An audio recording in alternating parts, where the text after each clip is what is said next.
তো এখানে আমি একটা কাপড় হচ্ছে 4 ভাঁজ করে নিয়েছি। কাপড়টা লম্বা ছিল হচ্ছে 7 ইঞ্চি পরিমাণ আর চওড়া ছিল হচ্ছে 14 ইঞ্চি পরিমাণ। তো প্রথমে হচ্ছে আমি কাঁধের অংশটা মার্ক করে নিয়েছি। তো কাঁধের অংশ আমি নিয়েছি 4.5 ইঞ্চি আর এইখানে হচ্ছে ডাউন করেছি আমি 3.5 ইঞ্চি পরিমাণ। তারপরে হচ্ছে বগলের যে মেজারমেন্টটা সেই অনুযায়ী হচ্ছে ঘুরিয়ে রাউন্ড করে দাগ কেটে নিব। আর আমি হচ্ছে যেহেতু বাচ্চার ড্রেস তৈরি করতেছি এই জন্য হচ্ছে গলাটা আমি 1.5 ইঞ্চিতে হচ্ছে কাটিং করব।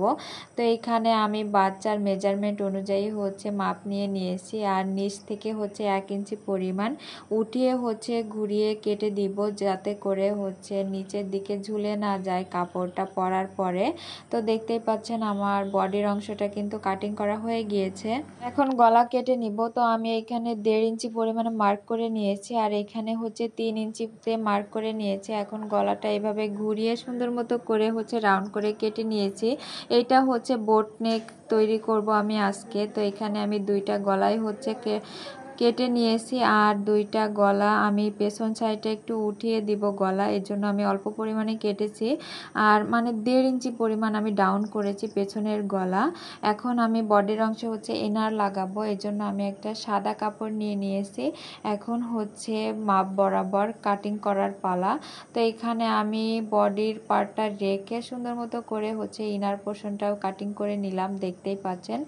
আপনারাও হচ্ছে এইভাবে কাটিং করে নেবেন। তো এখন হচ্ছে আমি ইনারটাকে জুড়ে নিব।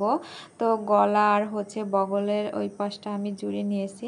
এখন ছোট ছোট কাট করে তারপরে হচ্ছে উল্টিয়ে নিতে হবে। আর এই ছোট ছোট কাটটা কিন্তু অবশ্যই করতে হবে, না হলে কিন্তু রাউন্ডটা একদমই ভালো দেখাবে না, কুচকায় যাবে। তো পিছন সাইডে হচ্ছে আমি বোতাম লাগাবো, এর জন্য কাটিং করে নিলাম। আর এখন হচ্ছে বোতাম পট্টি দেন হচ্ছে ঘর পট্টিটাও লাগিয়ে নিব। তো এইভাবে করে হচ্ছে আমি বোতাম পট্টি আর ঘর পট্টিটা লাগিয়ে নিয়েছি।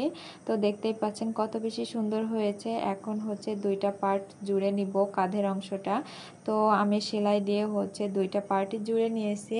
আর নিচের যে পোর্শনটা হবে ডাবল লেয়ারের সেটা হচ্ছে আমি এখানে নিয়ে নিয়েছি 2টা কাপড়।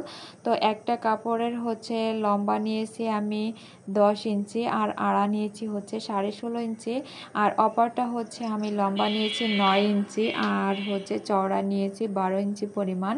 এখন হচ্ছে কুচি বসিয়ে দেন হচ্ছে নিচের পোর্শনটা লাগিয়ে নিলাম, তারপরে হচ্ছে বডির পোর্শনটাও লাগিয়ে নিব।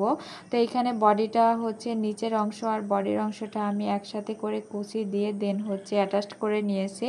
আর এখন হাতায় যে ডিজাইনটা করেছি আমি সুন্দর মতো করে, তো ওইটা হচ্ছে কাটিং করে নিব। দেখতে পাচ্ছেন আমি হাতার অংশটা হচ্ছে কুচি দিয়ে নিয়েছি।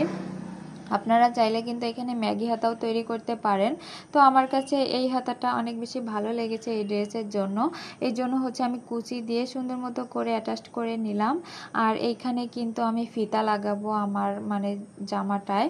তো ফিতাটাও আমি এইখানে হচ্ছে তৈরি করে নিয়েছি আর ফিতাটার লম্বা ছিল হচ্ছে 16 ইঞ্চি আর এইভাবে করে হচ্ছে কাটিং করে নিয়েছি। আর এখন বডির সাথে ধরে দেন হচ্ছে প্রথম লেয়ারের যে কুচিটা দিয়েছিলাম বডির অংশ আর নিচের অংশ ওইখানে হচ্ছে ফিতাটা রেখে 2 পাশে হচ্ছে সেলাই দিয়ে নিয়েছি। আর এখন দেখতেই পাচ্ছেন আমি ফিতাটা বাঁধার পরে কত বেশি সুন্দর লাগতেছে। আর নিচের যে অংশটা ওইটা হচ্ছে আমি এরকম ভাঁজ দিয়ে দেন হচ্ছে সেলাই করে নিব।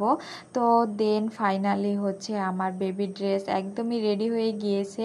আর এই ড্রেসটা তৈরি করতে আমার মাত্র 1.5 গজ পরিমাণ কাপড় লেগেছে আর এই কাপড়টার গজ ছিল হচ্ছে 70 টাকা করে। ভাবা যায় যে 105 টাকা দিয়ে আমি কত সুন্দর একটা বেবি ড্রেস তৈরি করে ফেলেছি।